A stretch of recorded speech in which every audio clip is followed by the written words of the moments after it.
Halo sahabat Kompas TV, balik lagi bareng gue Rengga di Ranger Auto Kompas TV. Nah sahabat Kompas TV, kali ini gue lagi di alam terbuka. Dan selain itu gue juga ditemani oleh mobil SUV dari Amerika yang baru kembali lagi ke Indonesia, yaitu Ford Everest Titanium ini sahabat Kompas TV.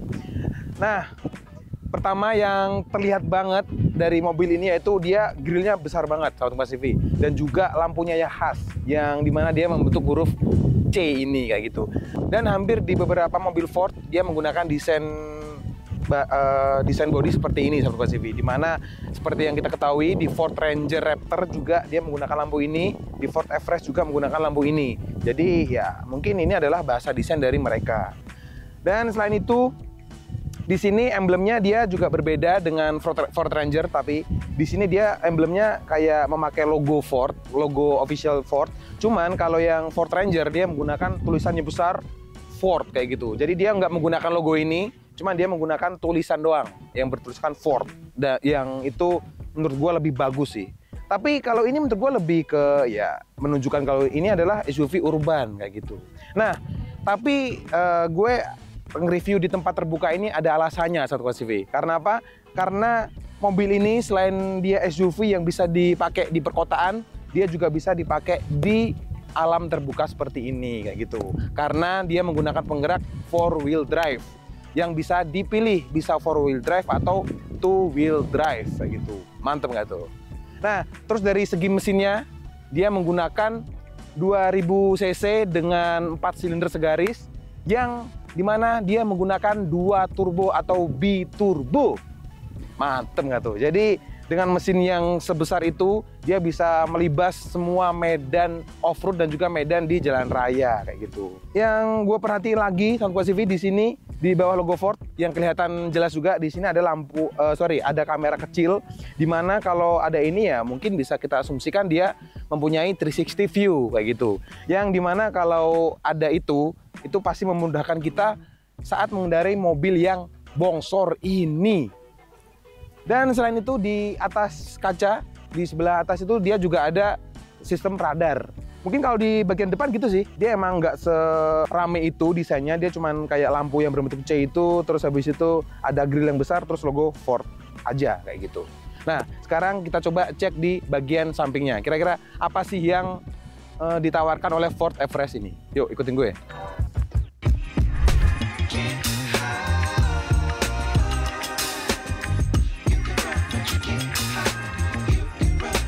Nah, sahabat Kompas TV, sekarang gue udah ada di sisi samping dari Ford Everest Titanium ini. Dan yang mencuri mata gue langsung sahabat Kompas TV, ini di bagian bannya. Sekarang kita lihat ya. Nah, di bagian bannya itu dia menggunakan velg two-tone yang berwarna silver dan juga abu-abu kayak gitu ya. Dan ini benar-benar gede banget sahabat Kompas TV, karena dia memiliki ukuran 255/55 dengan ring 20. Yang menurut gue ini masih bisa digedein sih, atau misal diganti ban yang yang tahu, yang kotak-kotak itu, ini juga bisa kayak gitu. Terus ini ground clearance-nya benar-benar tinggi banget, sekitar segini sahabat Kompas TV. Mungkin ini ya ada kali 25 cm lah kayak gitu. Dan ini kalau misal kalian yang suka modif itu pasti gatel. Ini bisa aja dipendekin lagi kayak gitu, kalau misal mau dipakai di perkotaan kayak gitu ya. Terus di bagian atasnya ini dia juga ada fender yang agak nanggung, karena apa ya, mungkin dia cuman segini doang dan dia sewarna dengan body. Ini mungkin lebih gagah lagi, lebih maco lagi kalau dipakein yang warna doff dan juga agak gede, agak tebel gitu. Itu menurut gue lebih laki banget kayak gitu. Di sini dia ada ventilasi untuk mesin yang bolong. Dan karena dia ini bolong, ini ternyata dia bukan cuman untuk aksesoris doang, dia benar-benar berfungsi. Jadi untuk mengeluarkan hawa mesin itu sendiri kayak gitu. Dan terus kita pindah ke spionnya, dia memakai ala-ala chrome gitu yang menambah kemewahan. Dan sampai sini gue kayaknya udah mulai nangkep dari Ford ya. Dia kayaknya desainnya untuk Ford Everest ini dia pengennya lebih ke urban, SUV urban gitu. Jadi dia lebih bisa dipakai di perkotaan dan juga di medan off-road kayak gitu. Tapi mungkin kayaknya nggak expert buat off-road sih ya, menurut gue. Kalau dari desainnya, soalnya lagi-lagi kita lihat di sini dia masih pakai chrome, terus di depannya dia kayak urban banget. Di sini dia fendernya juga cuman apa namanya, senada dengan body. Jadi kayak ini bukan untuk off-road, cuman mungkin bisa digunakan di segala medan. Di pucuk ini ada kamera Sobat CV, di mana kita lihat depan ada, di samping ada, berarti dia udah bisa 360 view kayak gitu. Yang menurut gua lagi-lagi ini bermanfaat untuk SUV segede ini. Emang ini benar-benar gede banget sih ya. Nah, ini adalah salah satu hal yang menunjukkan juga bahwa SUV ini mungkin arahnya ke urban ya, karena dia menggunakan roof rack yang berwarna silver. Kalau misal dia mungkin untuk yang petualang adventure, dia pasti menggunakan warna yang lebih gelap. Mungkin warna apa namanya, Dove kayak gitu. Ini dia kenapa memilih warna silver? Ya mungkin untuk alasan itu. Dan di sini ada list-list chrome yang membuat kesan mewahnya itu dapat kayak gitu. Terus di handle apa namanya, handle pintunya dia juga pakai chrome yang dimana dia modelnya congkel seperti ini Sobat CV. Jadi dia nggak serata body dan emang sesuai dengan tipikal mobil ini. Dan di bawahnya ini ada footstep untuk pas pampres nih Sobat CV. Jadi bisa dipakai buat gini. Dan ini kuat banget nih tuh.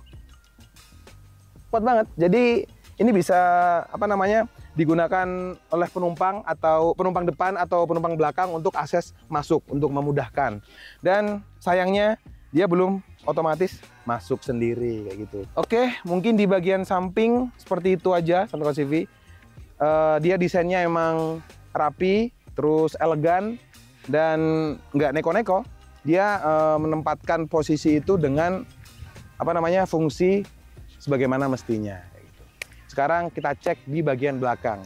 Ada apa aja di bagian belakang dari Ford Everest Titanium ini. Yuk, ikutin gue lagi.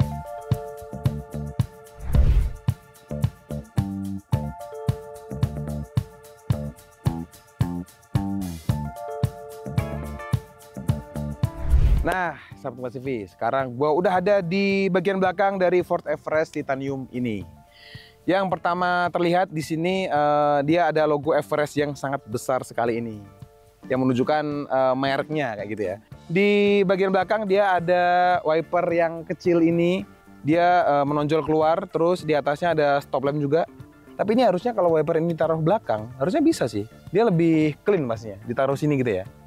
Cuman entah kenapa mereka memilih ditaruh di luar kayak gitu. Di bagian sampingnya, di lampunya dia menggunakan LED strip ini ya. LED strip ada 6 buah, terus di sini ada LED juga buat rem, dan ini berfungsi semua Sobat CV. Jadi sampai sini dia buat stop lamp. Jadi nggak cuma ini yang nyala, tapi di sebelah sini juga menyala gitu. Dan di atasnya ada antena short pull yang dimana dia agak solid ya.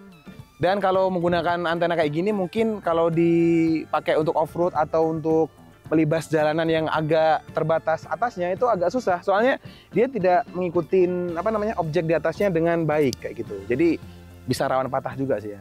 Alangkah baiknya dia pakai shark fin aja yang kecil. Terus selain itu kalau misal dikasih roof rack juga masih bisa dan tidak mengganggu kayak gitu. Itu cuman apa namanya, saran dari gue lah ya. Siapa tahu kalau kalian mau beli ini bisa dicopot aja, diganti dengan shark fin, lebih mantap lagi. Ini yang gue suka dari Ford Everest ini. Dia menunjukkan detail-detail kecil yang menurut gue lumayan bagus ya. Itu di list kaca sampingnya ini. Nanti kita tunjukin juga di kamera.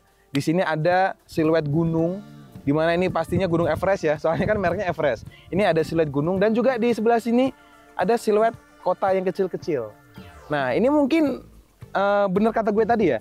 Ini mungkin maksudnya Ford tuh mobil ini bisa di berbagai medan, bisa di pegunungan atau di alam liar, alam luas lah ya maksud saya, dan juga bisa di perkotaan kayak gitu. Jadi bisa dipakai di mana saja. Jadi dia ini nggak spesial untuk off-road atau untuk di jalanan doang, nggak. Jadi dia bisa di semua medan. Dan tentu saja di mobil ini dia menggunakan electric tailgate, yang dimana bagasinya ini cukup lega.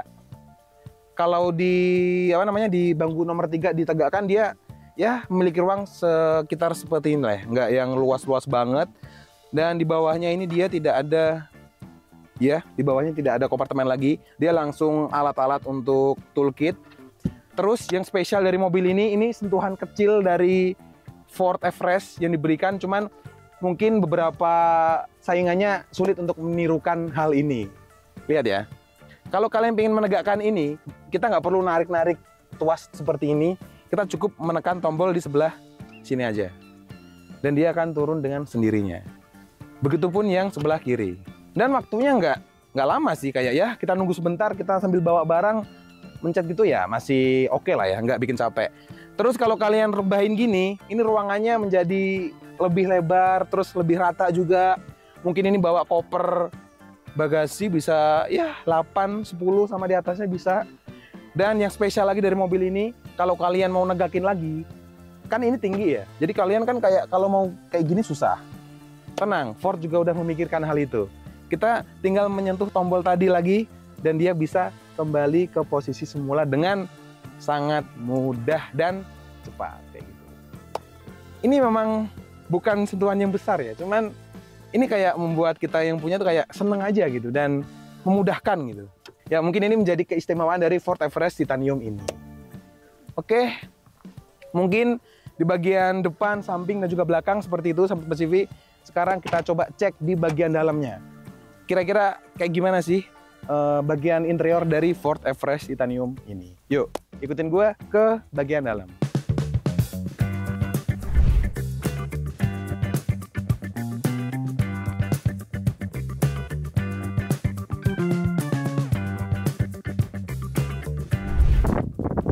Widih. Nah, sekarang gue udah ada di bagian dalam dari Ford Everest Titanium ini.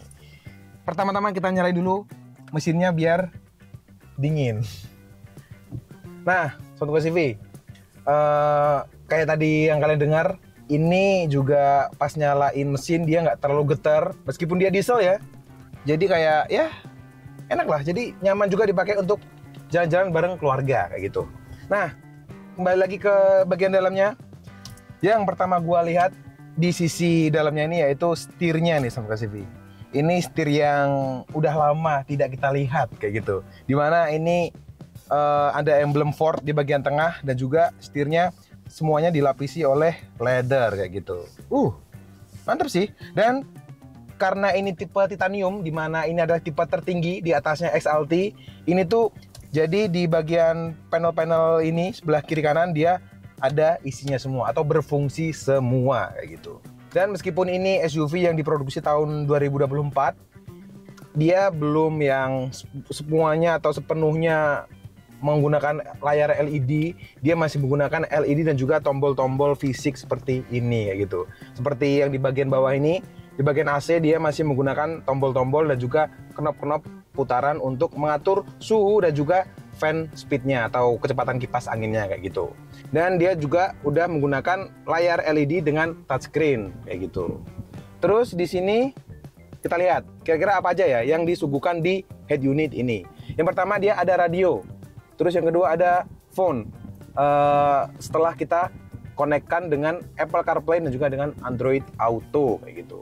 Terus di sini ada media, Apple CarPlay, Android Auto seperti yang gue bilang tadi. Ada penggunaan untuk manual, terus ada juga buat sketch dan juga zone lighting kayak gitu. Sebenarnya dia tampilannya simple ya Sahabat Kompas TV. Terus habis itu untuk mengatur kendaraan dia ada di sebelah kirinya, dimana ini kita bisa mengatur kendaraan kita dari layar ini. Yang pertama itu ada auto hold yang bisa dinonaktifkan juga. Terus habis itu ada settingan untuk off-road. Ternyata kalau kita buka settingan off-road dia langsung membuka kamera depan yang ada panduan garis untuk mengarahkan roda kita. Jadi kalau misal kita sedang off-road terus kita bingung nih depan depan mobil kita ada apa? Kan bonetnya gede tuh. Kita bisa lihat dari kamera ini. Menurut gua sangat membantu sih ya kamera ini. Terus di bagian bawahnya dia ada juga untuk tekanan ban. Selain untuk memonitor tekanan ban, terus di bagian sini ada juga buat hill descent control atau buat kalau kita menuruni medan off-road itu bisa dikontrol kecepatannya. Jadi nggak langsung kayak didorong gitu. Terus habis itu di bawah ada juga buat mengaktifkan differential lock kalau kita mau menggunakan mobil ini untuk off-road kayak gitu. Dan menurut gua ini benar-benar mudah ya settingannya, nggak yang membingungkan gitu. di bagian bawahnya ada sound biasa untuk mengatur volume-volume dan juga untuk tone-nya diatur semua dari situ. Terus kemudian ada driver assistance di mana dia untuk mengatur auto hold, ada adaptive cruise control seperti yang gue bilang tadi. Ternyata mobil ini benar ada adaptive cruise controlnya karena di bagian atas ini dia ada sistem radarnya. Mantap. Terus kembali lagi ke bawah, dia ada lane keeping system yang dimana menjaga mobil kita biar tetap di bagian tengah marka jalan. Mantap. Terus ada rear view kamera, terus ada blind spot, monitoring. Jadi ini dilengkapi dengan berbagai sensor kamera. Jadi kalau misal ada mobil atau motor atau objek yang mendekati mobil kita, ini mobil yang memang memperingatkan kita. Dan salah satu fitur lagi, kalau kita misal parkir di hotel, di mall, kan kadang-kadang ada valet itu. Di sini ada valet mode-nya. Jadi biar mobil kita nggak diapa-apain lah kayak gitu. Dan nggak dibawa kabur ya, amit-amit ya. Dan di sini kita harus memasukkan PIN-nya untuk mengatur valet mode itu sendiri. Yang kayak gue bilang tadi, di sini itu nggak susah buat ngatur-ngatur di head unit ini kayak gitu, sahabat Kompastv. Jadi mudah, meskipun canggih, dia tetap mudah digunakan. Terus kita pindah di bagian sisi bawah sini, sahabat Kompastv. Nah, di bawah sini itu ada yang pertama yang sangat kita butuhkan, ada wireless charging. Kita coba ya. Kita coba di sini, dia bisa langsung auto nge-charge kayak gitu, mantap. Dan di sebelahnya wireless charging, dia ada juga USB Type A dan juga USB Type C. Jadi kalau kalian punya konektornya cuma satu, antara Type C atau USB A, itu bisa digunakan di sini. Mantap. Habis itu di sebelah sininya ada 2 buah cup holder yang meskipun belum bisa untuk mendinginkan. Jadi ini masih cuman cup holder biasa. Dan dia di sini menggunakan transmisi automatic konvensional. Jadi dia belum bisa menggunakan pedal shift kayak gitu. Itu sayang banget sih. Cuman ya udahlah ya. Sebenarnya kalau kita bisa menggunakan pedal shift lebih enak lagi. Jadi bisa ditarik-tarikin kayak gitu. Lanjut di bawah, di sini ada parking brake. Dimana dia udah nggak menggunakan tuas, dia tinggal menggunakan tombol yang tinggal 1 kali sentuh doang kayak gitu. Terus di bawahnya ada mode off-road dan juga di kirinya ada buat mode gardannya, bisa 2H, 4H atau 4L. Jadi ini udah siap banget diajak buat off-road. Terus selain buat switch penggeraknya, dia bisa digunakan untuk drive mode atau mode berkendaranya. Kita lihat, kalau kita putar di sini tuh ada normal, lalu ada eco untuk menghemat bahan bakar, terus ada tow atau haul. Jadi mobil ini bisa untuk menarik dengan mode tow atau haul itu. Jadi ini mobil udah proper banget untuk narik kayak gitu. Narik kart di belakang. Terus ada slippery juga kalau misal kita berkendara di medan-medan licin atau mungkin lagi hujan, untuk menghindari aquaplane di tol ataupun di jalan raya, itu kita bisa menggunakan mode slippery ini. Lalu ada mode mud atau ruts. Jadi kalau kita misal di jalan berlumpur atau berbatu-batu, ini bisa digunakan. Dan kalau kita ada di mode ini, differential lock atau auto aktif. Jadi kita nggak usah aktifin lagi. Kalau kita ganti mode, dia langsung dikunci diferensialnya. Mantap. Lalu di bagian terakhirnya dia ada sen. Jadi kalau kita misal berkendara di medan-medan yang agak berpasir, agak licin gara-gara pasir, itu juga ada modenya tersendiri. Dan lagi-lagi di sini auto ngelock si diferensialnya. Wih, mantap juga nih. Jadi udah siap diajak ke mana aja. Tentu saja kalau kita pemakaian harian, kita pasti pakai mode eco ya, biar lebih irit. Oke, lagi-lagi mobil ini simple, tidak ada hal-hal yang aneh-aneh kayak gitu. Jadi misal kalian pertama kali mengemudi mobil pun ini nggak membuat kalian bingung. Di bawah pun juga mudah dipahami, mudah dicerna, mudah dioperasikan juga. Dan ada satu fitur penting buat kalian yang menggunakan mobil ini, yaitu ada panoramic sunroof-nya. Lihat tuh. Tuh.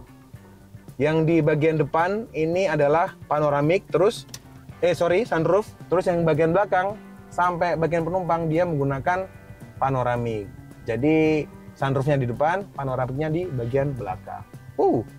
Mantap. Cukup luas untuk ukuran mobil SUV ya.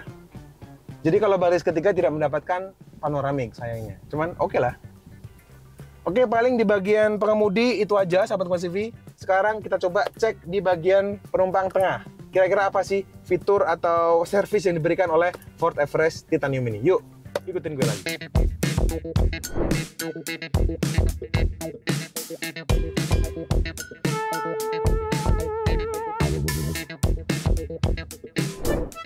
Nah, sekarang gue udah ada di bangku kedua atau row kedua dari Ford Everest Titanium ini, sahabat Kompas TV. Nah, yang pertama gue lihat itu sunroofnya sih, emang cukup membuat mobil ini terkesan lebih luas. Karena ya headroomnya ya, menurut gue ya oke. Bukan yang sempit, bukan yang luas banget, cuman ya oke lah. Dan kita dibantu dengan adanya panoramik ini, jadi membuat seperti kayak ini luas banget nih kabinnya, seperti itu. Jadi ada ala-ala lah ya kayak gitu. Terus yang kedua, AC tidak ada di bagian sini. Meskipun di bagian sini itu kosong, bisa dikasih AC, cuma dia menggunakan AC di bagian kepala kayak gitu, di bagian sini. Dan menurut gua finishingnya oke sih, cuman menurut gua mungkin bisa di lebih tingkatin lagi kayak gitu ya. Jadi nggak cuman bulat doang kayak gitu. Nah, terus sahabat Kompas TV, untuk ngatur AC-nya itu nggak ada di sini, tapi dia di bagian tengah. Jadi kayak ya mungkin biar mudah dijangkau gitu kali ya. Cuman keluarnya dari sini. Ya, oke sih. Terus habis itu di bagian bawah ini dia ada port USB Type A dan juga Type C. Jadi kalau kalian mau nge-charge, kalian nggak perlu berebutan dengan penumpang bagian depan. Dan juga lengkap, ada Type A dan juga Type C. Dan ini merupakan fitur yang lagi-lagi kompetitornya mungkin belum bisa melakukan, yaitu ada colokan AC 230 volt. Dan nih, ya oke lah, berarti kita bisa menggunakan laptop di sini sahabat Kompas TV. Jadi kita bisa ngecas laptop di sini. Cuman maksimal, ada tulisannya maksimal 400 watt kayak gitu. Ini mungkin lebih mantap lagi kalau misal dikasih meja di sini ya. Jadi kita bisa kerja kayak gitu. Mantap. Nah, untuk urusan legroom dia aman lah ya, nggak yang sempit-sempit banget. Terus kaki juga masih bisa dimasukin ke dalam, dan ini masih bisa digeser-geser juga. Oh, tapi ini mentok di bagian belakang, tapi bisa di slide ke bagian depan. Tapi menurut gua segini cukup sih. Nah, segini udah cukup. Dan dia bisa di reclining lagi. Bisa. Meskipun nggak banyak ya, cuman bisa lah, bisa di reclining. Oke. Cuman ini bukan kursi yang empuk, cuman oke lah buat mengakomodasi penumpang di bagian kedua begitu. Dan kalau kalian cuman 4 orang doang isinya, depan 2, tengah 2, kalian bisa menggunakan bagian tengah ini sebagai armrest, yang dimana dia udah ada 2 buah cup holder di bagian sini. Oke, di bagian tengah kayak gitu juga sahabat Kompas TV, nggak ada hal-hal yang aneh. Lagi-lagi semua yang dikasih Ford ini merupakan fitur yang kita butuhkan. Dan tapi ada satu yang agak unik nih ya, yaitu handle-nya untuk membuka pintunya. Yaitu dia bukan ditarik kayak gini tuasnya, tapi dia digenggam. Jadi bukan ditarik tapi digenggam untuk membukanya. Seperti itu. Dan itu ada di semua pintu, keempat pintu. Itu semuanya dia mode genggam kayak gini. Itu merupakan fitur yang unik sih. Nggak semua mobil kayak gitu. Oke, mungkin segitu dulu di bagian tengah. Sekarang kita coba di bagian ketiga. Apakah muat untuk orang besar seperti saya? Yuk, coba kita cek. Nah, sekarang kita coba pindah ke bagian baris ketiga. Kalau untuk akses masuknya sih tergolong gampang ya. Terus kita coba masuk. Aduh. Wih, legroomnya luas banget. Tapi sebelum kita tutup, sekarang kita coba tutup bangkunya. Ya, seginilah ya. Lihat nih. Jadi kalau kalian di baris ketiga atau di bangku ketiga, ini harus agak dimajuin sedikit. Kalau enggak ya kalian seperti ini. Kaki nggak bisa napak dengan bagus, dan dengkul kalian juga mentok dengan bagian depan. Dan ini bisa di reclining lagi nggak ya? Oh, dan ini juga nggak bisa di reclining lagi nih sahabat Kompas TV. Jadi dia udah fix segini. Ya, jadi kayaknya di baris kedua ini kurang proper kalau dipakai untuk orang dewasa ya. Dan ini mentok pasti 2, nggak mungkin 3. Tapi plusnya tuh di sini masih dapat lower AC nih. Jadi sampai baris ketiga pun dapat dia. Mantap. Tapi ya gitu. Kalau untuk orang dewasa kayaknya menurut gue atau saran gue jangan sih ya. Karena ini bener-bener ya ala kadarnya ya, kurang proper kalau untuk orang dewasa kayak gitu. Dan kalau untuk jendelanya dia di sini kecil dan di sini tebal banget nih. Kayaknya yang bikin dia agak sempit tuh gara-gara ini sih. Apa namanya? Agak tebel di bagian tulang belakangnya ini. Jadi kayak dia agak ke dalam kayak gitu tuh. Ya, pokoknya intinya di belakang kurang proper kayak gitu. Tapi kalau kalian mau nyobain ya, silahkan.